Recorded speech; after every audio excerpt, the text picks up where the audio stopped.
Türkmen milleti diýip bular ýaly bir millete aýtýarlar ki bulgün 99-njy güne barabar bolýar. Afganistan türkmenleri 9 ýaşyndaky Abdurauf üçin bal hakimiýetçiliginiň öňünde tasun haýmasyna urup dowam berýärler. Wa amma ta şol güneçe Afganistan döwletinden hiç bir netije ýok. O başga bir taraftan Türkmen milleti Afganistanyň marşalyndan narazylyklaryny bildirýärler. Biz biraderler şul dostumdan bir köp gepler umidwarlygymyz kenti. Bul kaysi bir ekber wajib öz kowmlarynyň munyň ýakatyny aldy. Biz munyň hyzmatyna käwile baryp 500 nefer jemläp bardyk. Bana katyl etseň sen bizleri katyl et. Dostumy katyl edergen goýjak diýdik. Muny katyl ederle goýmadyk. Yeniden bunun üstüne yeni bir bunun üstüne bir yok gepler tapıp ayttı. Bunun üstüne bizler 1000 nefer jemläp bardyk. Katyl etsek bunu bizler katyl et. Bizler bunu katyl ederler. Bizler koymadık. Katyl etsek bizler et dedik. Yok gepler bunun üstüne tapıldı. Yine bunun üstüne yeni bir gepler geldi. Nizam-ı Kaysari'li teyyarede bunu alık ettiler. Biz 21 güllab durayı ayratarda havanın ısısında bir ağzı Nizam-ı Kaysari deysek 100 ağzı dostumlayıp haykırıp yattık. Biz bugün kugune bizim üstümüze şul Abdurauf Mahabatlı'dan bir husumat üstümüze düştü. Biz bunu kette rehberimiz tanıydık. Bu Abdurauf'un yanına şundan başka adam bize tapıp vermediydik. Bunun atasının evi vahı şunun yanına bar dedik. Bunun derveyesinden varsa bunu hiçbir tevil almandır. Bizim baharamız, bizim gözümüzden bana biz bir gün kette olduk. Türk'te bar göpledi, Türk'ü tanıttı deyip buna beğenip biz varsak yarına bul dostu bunu hiç tevil almandır. Hiçbir tevil almandır. Biz bundan dostumlar katı umutlarımız kenti yine de bir rakam geplerden hila umutlarımızın katı koptu. Bunu kette hizmetlerimizi eder deyiptik, lakin bana tevil almandır. Bildik ki bugün her kim özgünlüğünü göremede kere. Bizi Türkmen çotladı, özlük çotladı. Bolmada bayat bizim hizmetimize bularım esseti. Hiç hem yere bir kellamız soktuk, hiç yerden bize bolmadı. Sen var dostu buna arana var, sen bizim hizmetimizi edecek adam diyecek, kedi diğer verirsin, salmandır. Bizim katı bu. Biz dostu bugün için, biz 1000 nefer, biz 500 nefer dostumuz için şehit veren, kan çayırlap biz takta sevde yattık. Bizim bunun kumandanı tık. Hem hizmetlerini ettik, lakin bir Abdurauf için bizler buna uzat koyuverdik, bizim hizmetimizi köp etmelidir bunu. Bizim lakin köp bundan bir katı bir lamit olduk da. Katıllamit olduk. Bizler bunu oynayanak var bir basavada adamım lal. Eşref Kanı böyle bizim kışlığımıza gelip kandit etti. Bu bize şerrahi bize verdiydi. Biz bunun cerrah sahip dostumun hidayetiyle, bunun gepiyle, bu özümüzün deyip biz kışlığımızdan hem mezahimizi buna yıkıp buna verdik. Bugün bana Reis Cemhurumuzdan bize rayımızı aldı, hizmetini bize ettirdi. Bugün bu geplerimizi bize tevil alman otuyor. Bize tevil alman yok. Bugün biz Türkmen gördüğümüz oğlanın himayetlediği otuyor olmadı bizim oğlanımız. Hala dakik malum, cahil malum, akiden adam malum. Bunu biz varıp açtık. Hediye çelli bilir, tevil alan yok yani. Çağırıp yarına dervede zağızdan else de yeni bir baharan tapya edelim. Bugün diye bana bir ikman dağılımız var ya yeni bir geldi deyip gep verip dervelerim salmar koymadı. Bolmada biz bu adamlara köp umidgarlık edip biz kışlamızda öz kisabından basına böyle bu adamlara biz ray veren. Bunun biz fikir ettik ki General Tayyip dostumun yanında biz baraldıysak şunun yanında bari muhalifler bari yanak şunu bizi böyle rahat koyuvertirler şunu. Bayat bizim derdimizi General Tayyip dostumlar başka bizim derdimizi soracak adam yok. Bazı muhalifler kaptanıyla bari gel buna gepleri pes kaytattılar salmadılar da derverirdiler. Bismillahirrahmanirrahim. Men Muhammed Zahir Qaryadar bolýan. Mana şu haýmy Tasun merkeziyet haýmadan geplýän.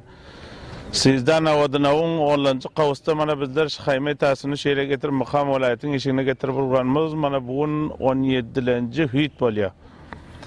Hanasabat mana kowmlar mana uzakdan ýakyndan gelip ketde tazara uratlanmaza, başga bendelere gaýtyrmamyza hemme jaýdan kowmlar gelip gatnaşyp bizleriň bilen beraber dur zalimin mukabilına. Hanasabat mana bunam kavimler yığılan her vilayetlerden Batihrat, Batqiz, Paryab, Cavdıcan, vilayeti Balx Mazar Şerif, vilayeti Bağlan, vilayeti Kunduz, hemme jaydan kavimler gelen her uluslarlıklardan, her qaryalardan kavimler gelip qatnaşantılar. Mana bugün bir umumi bir jalsa aldılar. 36 nefer uluslarlıklardan namayende kemusun tayin etmeli boldular. İnşallah bu tazavvuratımıza devam vermeli bolduk. Bu haýmy Tasun bu jaýynda parwajay durmaly boldy. Indi bundan böyle hukuk beşer diýip, ýuwnama diýip ulan allaryndan inşallah kemusuna tayin bolandan soň ulan allaryndan haýmy uras diýip şonu paýtal etdiler. Mana Kabul gidip bir tidat ýaşullar, jawanlar, ulamalar olar Kabul gidip parlamanın işiginde ya riyaset jamhurluğun işiginde haýmy uras diýip onu aýdyşdylar inşallah. Ta zalimin mukabiline wagtçyly durmaly Abdurrahman hökümet sağ salamet getirip şu haýmy Tasunymyza we ina tatna gowşurynça bizler maňa idame bermeli. Bizler maýusam bolmaýas, bizler ýadam ýersen behterin soqlury bizler mana şu ýerde ötürdük haýmy Tasunda. Bizler Kabul'a mana bir naça unagol bizleriň bir ýaşullamyzy bir tidat ýaşullamyzy riyaset jamhurlyk diledente şoray emniyet riyaset-i umumi emniyet milli wazarat-ı daxila bular hemmesi gördi. Reis-i Jamhuran bulara wada beren ki atasını inşallah tiyitlerin purtat biz Abdurrahman'ı sizlere sağ salamet tap verir şunu wada berttirler. Hala olanam wadasından alıp pırra bolan yok, hiçbir zady pırra bolan yok. İnşallah onlardan umidwarlygymyz bar. Hala verdi bizlerin marşal dostum bizlerin öz Türk tavarımız, öz rahbarımız diýip şunu fikir etdik bizler. Bugün bizlerin bir rahbar bizlerin derdimize degmen oti. Ayamının delili näme müşkül ba. Ya şunun kaptanında duruyan adamlar Türkmenin Özbek bilen bir kavim bolup bir müşt bolmana şol adamlar razı del. Şu yanındaki adamlar biz hususan Hacı Celil diyor öz Türkmen kavimlerimizden General Marshal dostum babanın öz yanında bolýar biz şunun bilen bar gepleşdik şol barada biz aýtdyk şu kavimleri we ecnebini şöyle baran namayandaları siz Marshal baba bilen duşuryň diýip bir takada özümizde etdik şuna. Kança bar. Bulay diýer mana Marshal baba ödüp ýeti Marshal baba ödüp ýeti Marshal baba şol baran ayetleri näme delilden şolary görmepdir. Elbette hatman bir müşkül bar berde. Eger müşkül bolmasa bunu bayat görsetdiler. Bir yerde bir milletin adından baran ya bir torsanak adam bolup baranda bir millet takminen bir 5 milyon Türkmenin adından baran namayandalarymyzy bul tawil almapdyr. Hatman bir müşkül bar zerikasa nimkasa bar. Bir yerde Holy Ustad Ata Muhammed Nur Hanasabat onun bizler razı näme ki ol hemme hakikaty özü aýdyp otyr. Yani ol şunçalyk bizlere bir hemkarlyk edip bizden gaptalymyzda dur. Näme şunu Marshal dostum bizden gaptalymyzda durmaýar. Hemme umidimizden bizler köpüräk umidimiz bizler Marshal dostumdan da bugün bizler umidwarlygymyz halas bolup barýar. Bizler Marshal dostum Marshal etjek bolup bizler Türkmenler ama Özbekler katary bizler şehit berdik, zahma berdik, malul berdik. Şundan yetim, sagir, bewa nemelerimiz yaman köp. çör bolduk, bunlarım derbeder bolduk, avara bolduk, hammadat bolduk marşal dostum için. Aya bir 9 yaşar çağa bir fikir etsin ki biz o devlet fikir etsin. O vaade verdi bizlere. Biz deydi fakat deydi biz sizlerin kaptanınızda ba Abdurrahman'ın bizden bir nemesi deydi. Bir doğanı deydi. Milyonlarca Türkler izinde ba, Türk tabarlar izinde ba deydi. Bizlere hati vaade verdi. Son Hacı Nebi bar bana telefon etti. Telefonuna hem almadı. Cevabım mükemmel katı oldu. Ondan sonra bana Kabul vardı bunun Babişan diye bunun Marşal dostum babanın o namayende Sıbatı vilayeti boyunca onlar hem mıganeme oldu, vaiste oldu, kulası bilahire şu bir Babişan'ı bul görüp duru, ona edip duru, ha biz köremiz deyip duru. Şu köremiz bari hani zamandan derek yok. Aya bir 4-5 milyon kavmasa, 4-5 milyon kavmasa buna hem adının bir torta namayendamız varsa, bunun Abdurrahman atası inesi barsa, bunu hem bir görmese, bizlere katı yüreğimiz ağırdı, şunu yaşlılar bana şu kette mecliste, takminen bir min nefer şehirde bardı, haymi tasırımızda, şun jalsamızda batı, şun çömerdim, bunun narahat bolu gitti, min lek bolya, lek milyon bolya, milyon ki boldu, bildik ki son pasılı tapıyor, kavminin ağırda bolya pasılı tapıyor. Bayat bunu Marşal dostum babanın özü bir derdesse, Türkmen milletem bunun için azaplar gören, yani azap görenlik için bunu yanına bayit alsatı, bunu kucağına alsatı, bu Abdurrahman bu masum 9 yaşındaki çağımız, bunu zalim ihtitapçılar ihtidap edip otuyor. Aya şu masum çağı için bir ayet koşuşası Marşal dostum. Bizden kayışımız kavmi Türkmen bulup bizden takadamız şu Marşal dostumdan tizlerin fırsat, bunun atasını Abdurrahman atasını Nebi Bayi hem görse, kavmi Türkmen'e hem eğer eyyelik etse, eyyelik edecek değilse sizler niye gidin değilse başka dervada bizler taparsan bizler eyyedem tapar. Bizler min yanak meydanda hem kalmaz.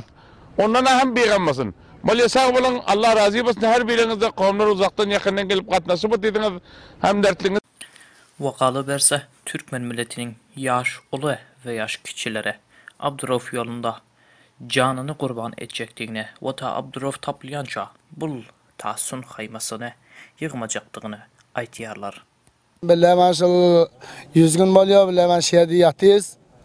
Devlet halimizden haber alan yok. Bir sorap bunun gelen yok. Billahi maşallah Abdurrahman için yatıyız. Billahi ayratan piyade de gittik. Yine gitmene teyyar. Bu ayratan namı. Billahi yine Kabil gitmek olsam gidecek. Ölmene teyyar. Köpenimiz bilimize biçilen. Billahi acaldan korkumuz yok. Gelsin ki döşten alsın. Ya Abdurrahman canı tapbesin. Ya billahi köpenimiz bilimize biçilip cenazamız okulmalı olsun. Benim özüm Abdurreşit diyor. Ulusvalı çaydan. Bana şu haymada bilir otur. 98 gün olan bizim gelenimiz biz oyun karasını göremiz yok hala. Tanının ağına da zıktık. Motorun ağına da zıktık. Benim zıkanım özüm. Malım, canım, şul yola men sadaka. Bir yerde Türkmen olsun. Gelin.